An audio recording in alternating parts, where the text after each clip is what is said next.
This is Martin Giles of the Guildford Dragon News, and today I'm with Josh Bigmore, the newly elected leader of Guildford Borough Council and also the leader of the Residents for Guildford and Villages group. Morning, Josh. Thank you for joining the Guildford Dragon.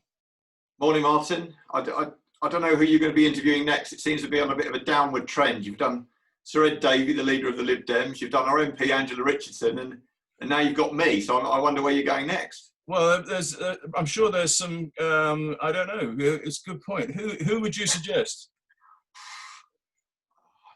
I have absolutely no idea. Well, I have requested Boris Johnson, but I'm waiting for the response on that one. Yeah, there might be a few more people in between me and him. Yeah. Okay. Right. So you've been elected as leader of Guildford Borough Council, and I can remember interviewing you just after the election count in May 2019, and you seemed as surprised as anyone with your success that night. And now here you are, leader of the council. Do you feel pleased or do you feel daunted?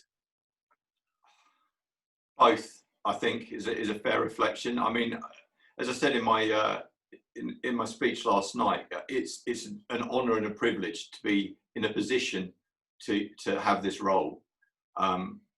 Did I think we'd be here a year and a half ago? Absolutely not. I mean, everything's happened so quickly. It's been incredible, and I mean, I think we've stayed very true to what we said we were going to do, which is listen to what residents want and try and put it in action. And here we are, hopefully, you know, having the power to do that quickly. So it is daunting because of the responsibility of the supporters and of the residents. You know, we want to do a good job, and you know, I like to think, you know, I tend to achieve things and I tend to win at things I do, and there's a lot of things to be sorted out in the next couple of years. So that is daunting, but I'm confident that we have the political team and the officer team in place to be able to start delivering on some of the priorities that we have and that we have shared with the Liberal Democrats. Okay, now you were the chief exec at Credit Suisse? No. The chief executive, no. He was Tidjane Thiam, and he came from running Prudential. I was a managing director in the equity trading department. Okay. So what was your main achievement in that role? I mean, my main achievement as a trader is making money for the bank. Okay. So there was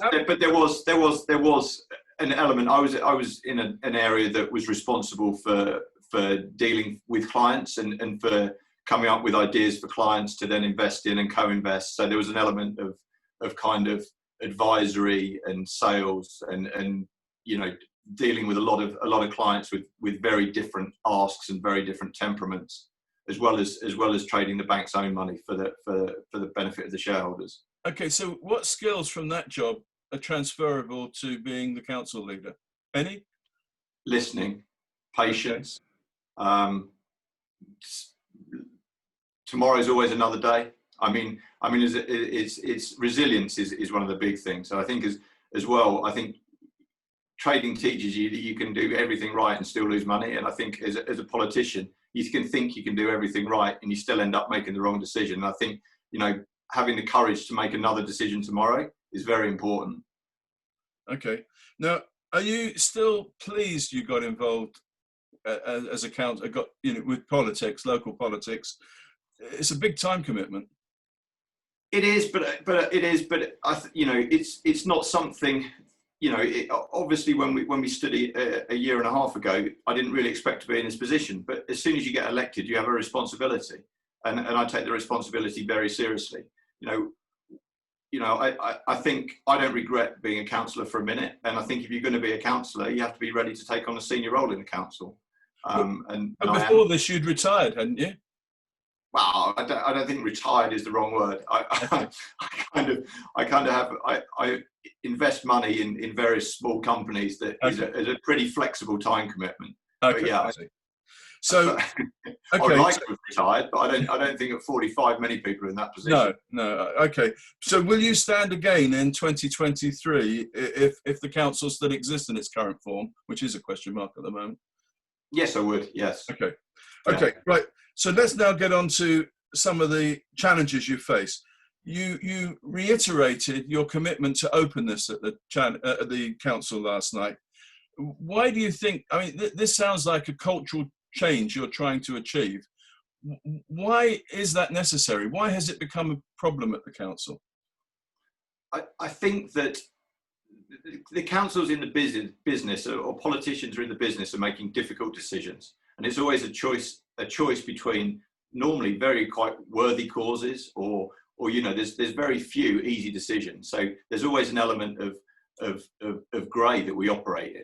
And I think if you are not 100% open and transparent with the evidence you use to make that choice or make that decision, and the thought process you go and the reasons why you've discounted some of the other choices, I don't think you have any chance of having the trust of the residents that you've made the right choice. Now, I'm not naive enough to think that every resident is going to support every single decision that the council makes, when I'm leader or when I'm on the executive or whenever. But I think if you're open and transparent with the thought process and the evidence that you've used, they can at least accept or understand why you've come to that decision, even if they think it's wrong. But I think, as soon as there's a whiff of, what are really the motives for that? I think that then you start to get the unrest, and then you get, the council's just in it for itself, or this or that. And to be clear, whether the council is open and transparent it's not for me to judge, it's for the residents to judge. Now, I had the sense when I was a resident that it wasn't particularly open and transparent. It's my job now to prove that it is, but ultimately whether it is or not is up for you, who's listening to this and whoever's voting, to see that whether we're going to make a change. But I think, all decisions we make, you have to be open and upfront with the evidence you use ahead. And then if you make the wrong decision, or if it turns out incorrectly, you have to be very open up front with the scrutiny after the decision, so you can learn about what went wrong and what you would, and what, and make sure you don't do it again in the future. Okay. You have to have complete honesty in that process. Is embarrassment ever a good reason for secrecy? No, not at all. I mean, no one likes to be embarrassed, but again, we don't know the outcomes when we make these decisions. We have a fair idea what we think is going to be the outcome, and that's why we make the decision. But if we're wrong, we've made an honest mistake, I don't really think there's a reason to be embarrassed. You just hold your hands up and you move on. And that's where the kind of the bravery of it's not just politicians, people that make big decisions all day, and even on the sports field, someone passes you the ball and you fall over. That player then gets up and demands it again. That's not embarrassment, that's bravery. And I think that comes from being in a position of responsibility. Is you have to own the failures as well as you own the successes. And there's, and it's right to be honest about the good things and the bad things. Okay, now one of the areas I found difficult to get the whole story on is when senior moves, senior council officer moves. And always the answer is, we don't talk about staffing matters. But actually, when it gets to a level of seniority where we, the taxpayers, are paying these people a lot of money, and there could be other reasons for their departures or arrivals, don't we have a right to know? I think if there's any whiff of any corruption or any proof of anything like that, I think you have every right. If it is a I don't want to say bog standard, but if it is a standard parting of ways, then there are obviously very laws, and there are HR concerns about confidentiality, about what you can release. Okay, but one recent example is, Tracy Coleman is said to have resigned, but she got a payoff, and a lot of people think, well, how does that equate? Well, I can't go into the details of how she left. She resigned.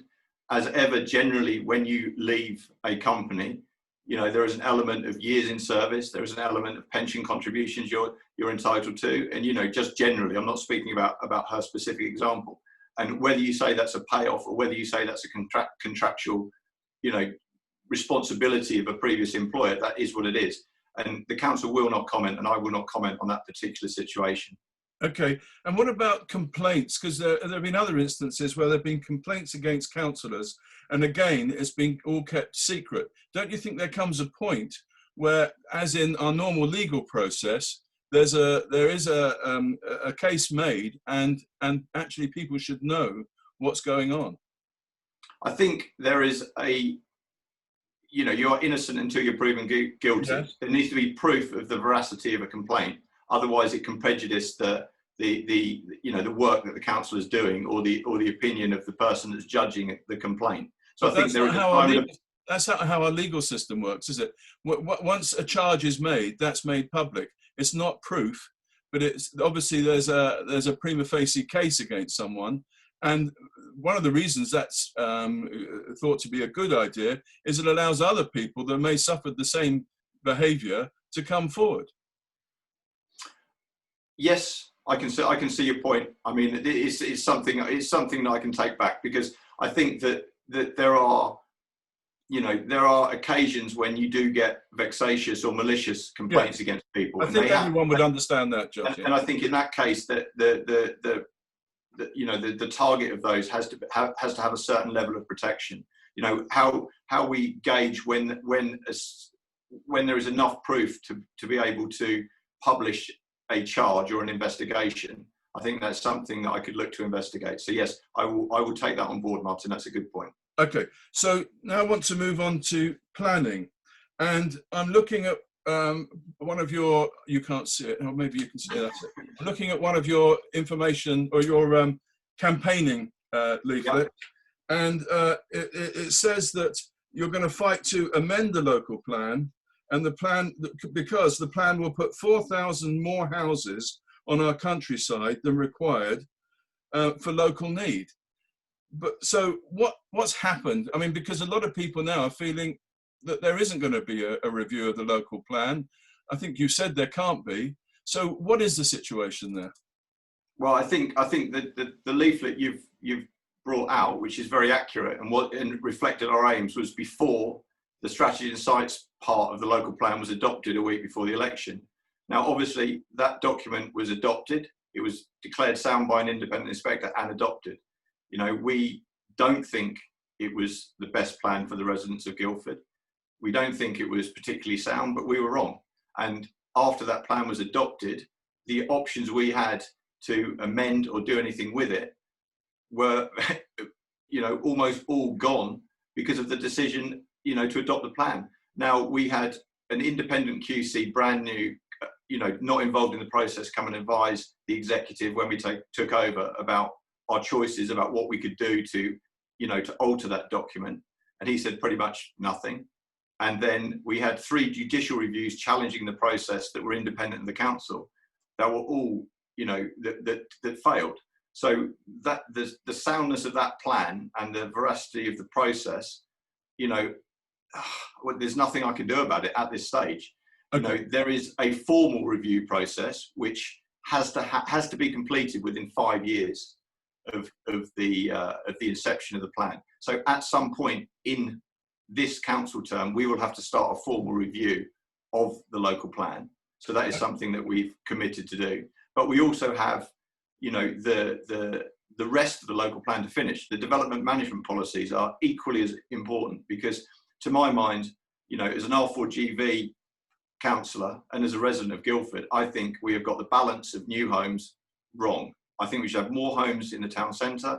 I think we should have less homes in the countryside for climate change reasons, for, for the health of our urban areas. And so, the fact that I think we've got the wrong, and arguably, the previous administration could have got a smaller buffer. We could have had, but these are all things that we can't ever prove. The 40% buffer is very unusual. I will always claim that you could probably got away with 25. Councillor Spooner will say, no, this was the best we could have got. There is no way of going back and rerunning the process. Okay, now, so lawyers and judges have found the plan sound, but do you now accept it sound, or do you accept that you have to live within the constraints of that plan? Well, we have to live within the constraints of the law and the planning policy as they are. I mean, whether I think it's sound or not is irrelevant, unfortunately. I mean, I have a lot of empathy with people in Ash. I have a lot of empathy with people over in Ripley and Ockham. I mean, their communities are going to be changed beyond all recognition if this plan goes through continues as planned. Now, the fact that the A3 improvement works seem to have been forgotten or kicked into the long grass, that can have implications on the size of the developments in these strategic sites. That's something we're going to have to contend with. But if we cannot build out those sites, and I don't wish to build out those sites in the size in the local plan, we need to find those homes somewhere else in the borough. So that's why the positive work that we're doing in the urban areas, trying to regenerate the brownfield sites, to increase the densities in the towns where the most sustainable locations don't need cars, all that good stuff. That's what we need to focus on, so that if there's any way through either a formal review or because of the infrastructure constraints, we have to reduce the size in the strategic sites, which is an aim of R4GV. We need to find that housing somewhere else.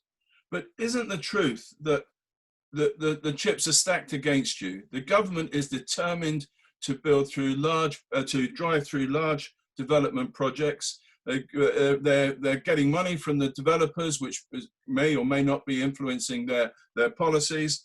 And in a few years' time, we're going to have a high rise at the station. We're going to have probably a high rise in North Street. There's likely to be a ratchet effect, because you will know as well as I, once one's up, they justify the height of another. We've got a vacant site which could be affected down at the bottom of Portsmouth Road. It looks pretty, and that's not to mention the strategic sites. I mean, you're saying that, under the plan, they would have to be built out. So isn't it all pretty gloomy, actually? Well, as you state it, yes. And I think that the residents of the borough are educated enough to know and informed enough to know that trying to be King Canute on the beach when the waves are coming towards you is a pretty lonely position. But we are fighting that fight, Martin. Yeah. It's not done. Planning policy. I mean, it wasn't written on the stones with the other 10 commandments. These things can change, and there are opportunities. Okay. And just as there are threats, as you outline, there are opportunities. The government is desperate for their white paper to be a success. They're pushing great design. They're pushing urban regeneration. Well, we can do that in Guildford. If we can have a proper solution for flooding, we can provide all that in Guildford. So I think there are opportunities. The picture is pretty bleak. It is hard to fight, a 80-seat Conservative majority. However, I listened to your interview with Angela the other day. It was a very good interview. Angela Richardson, the MP. Yeah, and I think she did something that I'm 100% supportive of when she said, there is an issue with developers developing. Just because we can grant applications, if the developers don't develop, that we need to start enforcing that. So I think that's something that me and her can work on, and something together, and I wholeheartedly agree with. It's all well and good. We give out probably enough applications a year to meet our housing targets. They don't get built. So what happens then? And that requires legislation, doesn't it? Yes. Yes, and I'm not going to it's your job to put two and two together with donations and developers and blah blah blah. I have no evidence of that, and I don't really comment. But yes, I mean at the end of the day, there has to be some stick. There seems to be lots of carrots for developers. There doesn't seem many sticks at the moment, and I think that's we need to get a better balance. But the points you make about density and about height and about this is why the development management policies are key. It's why that document has to be exemplar, as I said last night, because to my mind, if we're building we need to protect the heights, the densities in the different areas of the borough, and that document should do that, because we have to accept there is going to be a significant amount of housing increase in this borough, whether it's 10,000 or 14,000 homes, or if it could be more after a review, because all the algorithms that the government loves is coming out with says that the OAN, the housing need, which is currently 570 homes a year or whatever it is, I think it's 562 actually, could go up to 750. Well, if we review, in 5 years' time, that could be another, with 10 years left in the plan, could be another 2,000 homes to find. So there are a lot of things on the horizon, but we need some homes. We can argue about the numbers, but we need homes in sustainable locations that are environmentally friendly and of beautiful design. That's what we need, and that's why the development management policies are key. Okay, but what is going to be the effect of the white paper on the local plan? Is it going to just push it push it to one side in any case? Again, I mean, we're dealing with unknown unknowns at the moment. Okay. It's in the consultation phase, and the consultation for the white paper doesn't close until the 29th of October. I mean, that's something, again, you know, I want to be, I mean, you know, whether I can get a meeting with Robert Jenrick, I doubt, but, you know, I need to be engaging with Angela Richardson to try and work out what is the best for Guildford, because as ever, you know, the way that a finished local plan interacts with the consequences of the new white paper is going to be key, and we need to make sure that any benefit or any opportunities, you know, we can still have access to, but we can also insulate ourselves from the threats, because at the absolute worst case, you know, centralised planning means everywhere gets treated the same. You know, I'm sorry, this country everywhere is not the same, and centralised planning is not appropriate. So we need to make sure that locally we have strong enough policies in place to, you know, we're never going to, you know, we can never not exist without outside of the government, but we need to have the much protection in place for our local policies to, you know, to maintain our local character. Now, if I was a Conservative in their central office, I'd be a bit worried about the situation in Guildford, because here you are, an independent leading the council. They had that terrible result in 2019. They recovered enough to elect a Conservative Member of Parliament in December, but probably on completely different issues. The anti-feeling against Conservative planning policy, which might not be the top of the agenda in a general election, where, of course, the laws are, you know, are representative in Parliament where the laws are made, that could have some life, couldn't it? I mean, do you think that this resentment is going to continue for a while? I'm surprised that the government has taken on so many controversial areas all at once. I think, you know, they're obviously in a very strong position. They have a very strong majority. You know, with, you know, COVID, with the reality of Brexit, to then mess around with planning laws, maybe with the best intentions, but, you know, and then the devolution bill, which is talking about, you know, pretty drastic changes to local government. To do all those things kind of at once, I think is incredibly risky, and arguably takes the electorate for granted that they can, you know, that they're sat there with a massive majority, they can do what they like. So let's get all of the bad news out the way in the first part of the administration, and then people have forgotten about it by 2024 or whenever the next election tends to be. But yes, I feel, you know, I feel that the voices of the residents of Surrey, and it's not just Surrey, it's kind of, you know, all around Surrey and its neighbouring counties, that is traditionally a Conservative stronghold. I don't think, you know, the cabinet is listening. I think the local MPs are listening. Whether they can actually get their voices heard in cabinet, I don't know. Okay. Now, one of the things you mentioned was to encourage affordable housing, but I noticed that actually there's a change that means that smaller plots won't be required to produce any affordable housing. And in any case, the affordable housing in Guildford, given it's a percentage of average prices, doesn't mean they're affordable for many people. Isn't the true key to providing houses for local needs, or at least a major part of that, more social housing? And is there anything you can do about that? I think the issue with social housing is as current prices kind of line up, it's not really viable without government subsidy, and it's not the direction that central government wants to go. Now, you know, yes, we could build social housing and we could subsidise it, you know, to a certain extent with using reserves, but that has, you know, medium-term effects on the council. So it's hard in this environment to produce large numbers of social housing. We've got thousands of people on the housing list, haven't we? Yeah, I mean, this problem is multifaceted. You know, there are people on the housing list. There are people on the housing list that are very deserving and very needing of homes, and we have to provide for them. There are other people on the housing list that are trying to game the right to buy system. You know, that sit there living quite comfortably, and they want to get a house so they can buy it at a discount, you know, in a few years' time. You know, right to buy is distorting, you know, the housing market at that end. And I think there is, you know, the interaction of all these policies that the government's doing needs a rethink, because what they're doing, you know, with one hand to try and encourage home ownership is having negative effects on the social and the affordable housing stock. So, you know, to be honest, it's a mess. Right. Well, that's the first time I've heard anyone talk about the makeup of the housing list in those terms. And it's an interesting aspect. Obviously, we can't go into personal cases, but I think if there is a way of showing how that's true, it would be very interesting. I mean, Martin, I'm speaking generally. It's you know, this is a known case. However, if you go and speak to some people, their motives will be pure. But you know, to my mind, you know, there are some people. You know, I don't know. I was brought up to work hard and to you know, and to save and you know, and try and fend for myself.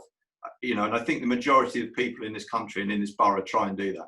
But you know, without trying to sound like a Daily Mail journalist, you know, there are people that know how to game the system.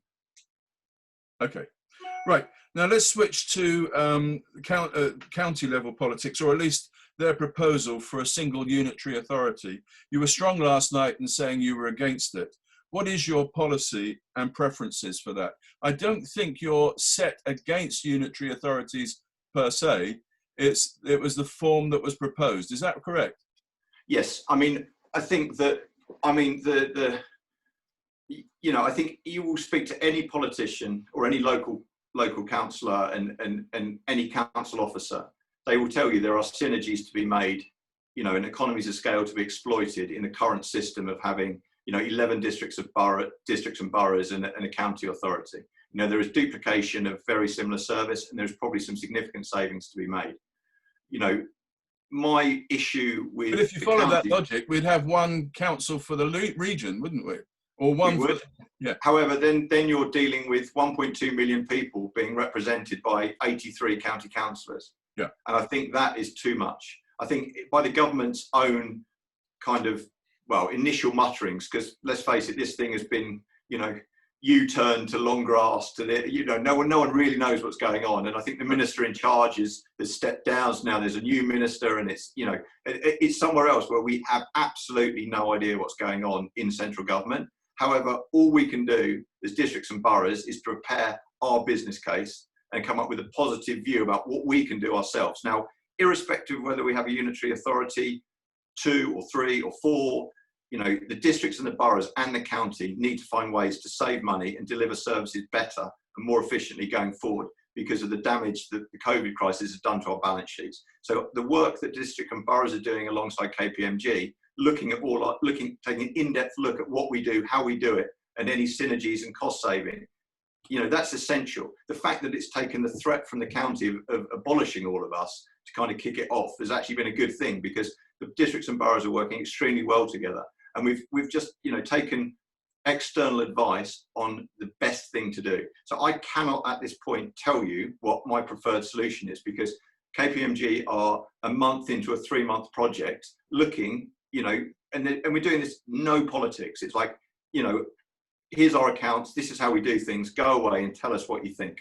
You know, because I think something like this is, you know, there are obviously political choices to be made, but the ultimate driver has to be delivering service more efficiently to more people across the borough. And that's business, it's not really politics. So the political will is there to find it. And now we're employing experts, working with all the officers in the districts and boroughs, you know, to come up with what is the right thing to do on business grounds, and then hopefully the politics won't get in the way.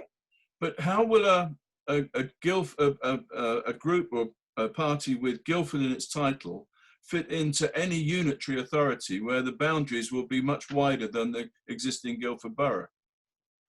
I think that you know, the campaign that against the single Surrey unitary idea, and to be clear, you know, the county are entitled to their view. I don't have an issue with them thinking that a single Surrey unitary is best and putting a case forward. That's absolutely fine.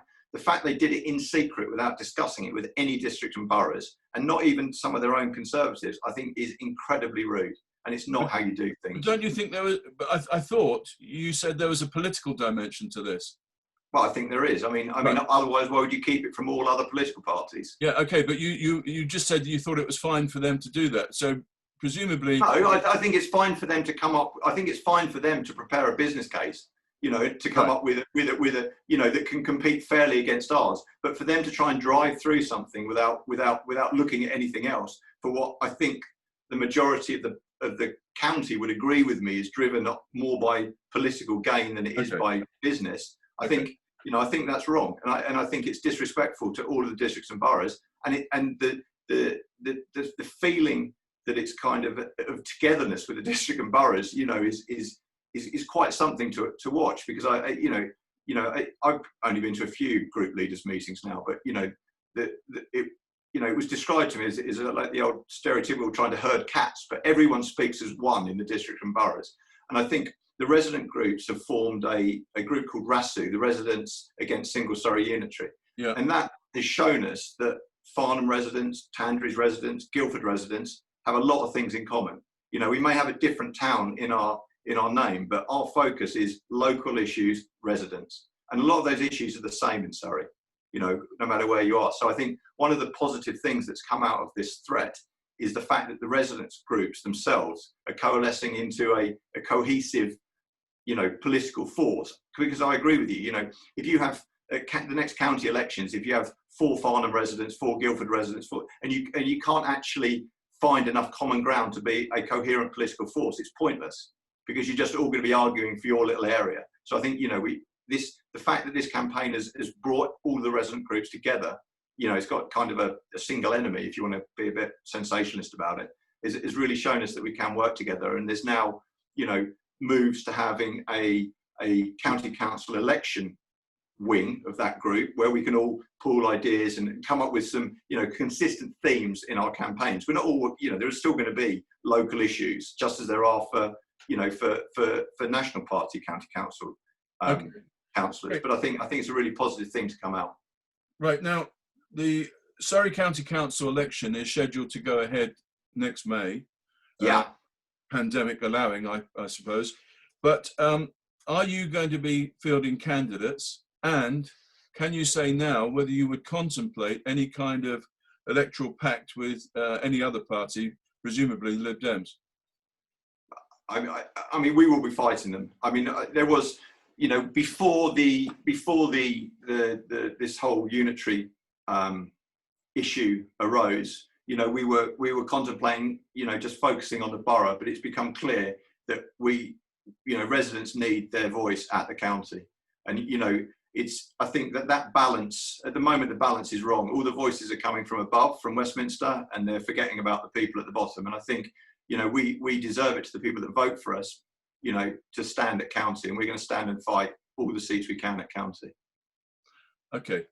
Councillor Josh Bigmore, thank you very much again for your time. And I'm sure everyone a lot of people in Guildford will wish you good luck for your task ahead, because it is truly a challenge. I think most people would agree with that. No, thank you, Martin. And yeah, I've got a good team. So as I said, to say quite often at the moment, I don't have a magic wand, but I will work very hard for people. So hopefully I won't regret this in 2 years' time. No. Okay, thank you very much. Bye-bye. Cool, bye.